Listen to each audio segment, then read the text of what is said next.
Good morning. Let's have a little story time with Kate. You just get settled. Poured some coffee. Get settled in a comfy chair by my plants.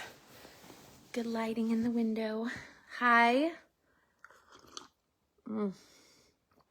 Fabulous coffee. So how do I start this? Tomorrow, I am opening up a conversation in my Ditch the Diet community. If you're unfamiliar with Ditch the Diet, it is the free health and faith community that I host here on Facebook. Hold on, this blanket is bugging me. Everyone is invited. It's totally free community. If you want the link for that, put it in the comments. I'd be happy to send that to you. If you are already a part of that, you're going to want to be here for this conversation. The conversation we're going to have is about generational health and the conversations we have with our kids that set them up for success in their health.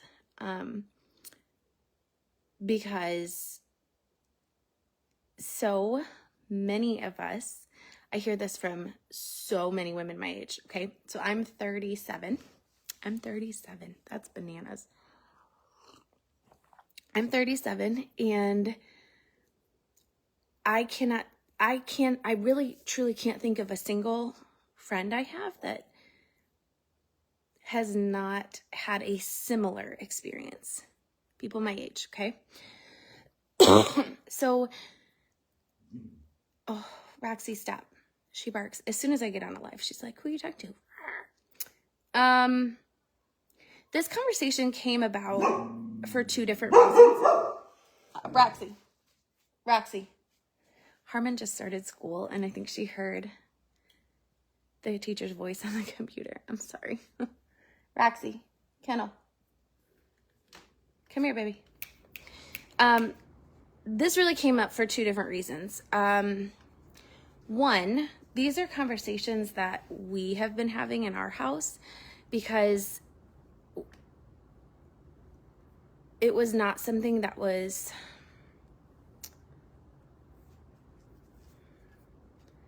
I don't want to say it wasn't modeled well to me growing up. Health was modeled to me in regards to weight loss, which is not a bad thing, but it's not a good thing. Health was modeled to me like you eat healthy because you want to lose weight. You exercise in order to lose weight. That's what was modeled to me. I cannot think of I cannot think of a single conversation or example where health was modeled to me as something that was biblical, where it was wise, where it was for mental health, where it was for anything other than weight loss. And that came from, what I saw on TV and what I saw in the movies and what I saw, we didn't have social media, but what I saw in my parents, the conversations they had with or what they modeled. And again, this is no bash to my parents because I don't think that they knew better then. They know better now, but they didn't then. And they were just doing, everyone was just doing their best, but what was modeled to us, and pipe in the comments, I want to know, was this what was modeled for you? That health, specifically diet and exercise, were intended, like you did those things for weight loss purposes. So that was one side of how this conversation came about. The other side is I did not want my kids to have a toxic relationship with their bodies. Now, I have boys, so I understand that it is a very different conversation with girls than it is with boys. But let me tell you a story real quick so that you understand that I do know where y'all are coming from, you moms of girls too, and that it affects boys and girls both. One of my kids came up to me a couple months ago and he said, Mom, I want to lose some weight, so I'm going to start running on the treadmill every day and I'm going to stop eating all sweets. Immediately, I was like, oh, okay. No, no, no, no, no, you're not. If you, and we had to have a conversation, right? I didn't say it like that, but we had to have a really candid conversation about how, one, how his body looks is going to be very different than how his body looks in a few months, right? Pre-puberty is no joke. We had to have a conversation about how he's still growing, and growing bodies, sometimes, like, it's called baby fat for a reason, right? Like, it's okay to have fat on your body.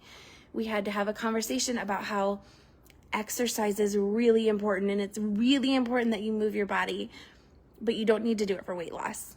That there are ways that he can move his body that he prefers. Other ways he can move his body that are more fun for him, that he's not doing it for the purpose of losing weight. And we had to talk about how food is neutral. Sweets are not bad. Sugar is not bad. It's that he needed to learn some self-control around food. But also that his body is growing and changing, and he needs food. He needs fuel. He needs movement and exercise too, but it needed to come from a clean space. And so, these are conversations I've had to have with my kids. Something we regularly say around our house, because again, I have boys, they walk around without shirts on all the time, and they comment on each other's bodies. And my kids are all built very differently. And their words are hurtful. They don't intend them to be, but they are. And so we've had to have conversations about respecting your own body and not saying those things about yourself, and how you never get to comment about someone else's body, ever. It is never okay, good or bad. You don't comment about someone else's body, because that is their body, and they're probably sensitive to that. It could hurt their feelings, and we don't want to do that if we can prevent it. So this conversation that we're going to have tomorrow is coming from two different places, right? Like my past and what I had to overcome, the messages I had to overcome, the healing I had to do, the incredible amount of mindset shifting I had to do, learning that my body is not bad, learning that having fat does not mean I'm fat, learning that my body is built differently than everyone else's, and that's okay, learning that skinny does not equal healthy. All of these things I had to relearn as an adult, because the messages that I was given as a child were, quite frankly, incorrect. That movement is fun, that movement is good for my mental health, not just my physical health, that God designed me to move my body, and I should do it as an act of obedience, because I want to be a good steward of this gift he's given me. My body is a gift. That's something I did not understand until late in my 30s. It's also a conversation we're having because I don't want my kids, and I don't want your kids, to be in their late 30s learning this. They can learn it now.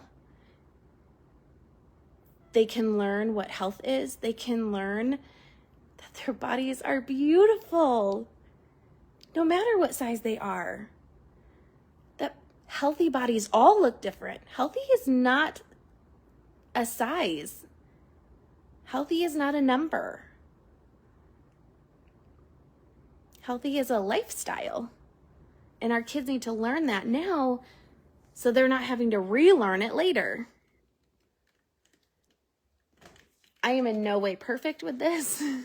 It has been a journey for me, but it's one I've been on. There's a lot I've overcome, and there's a lot of things we do in our house and in our family that have changed the generational narrative about health.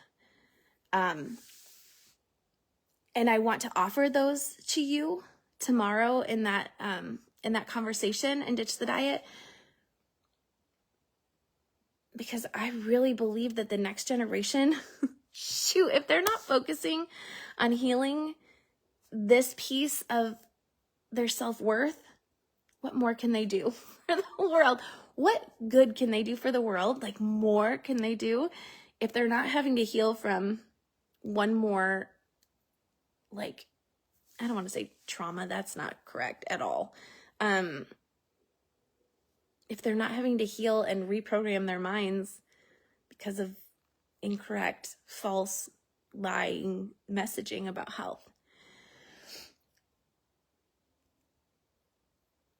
I just believe that our children are so beautiful and they deserve better. They deserve it. They deserve to know that God created their bodies and that they are good. That their weight does not define them. Their bodies do not define them. And that health is about so much more than how we look. So that conversation is going to be in Ditch the Diet tomorrow. I will put, let me see if I can do that right now. Oh, I can. Maybe I can link it right now in the comments. Ditch. Nope, it's not letting me. All right, I'll put the link for Ditch the Diet in the comments when I'm done here. That's a free community.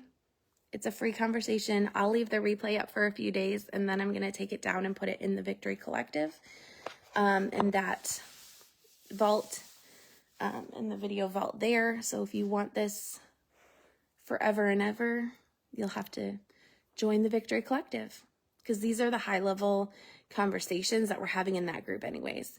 How do we parent our children in this way? Like, these are the high-level conversations we're having in that group. So the replay will be housed there forevermore. Okay, that's it. I hope to see you tomorrow. Love you guys.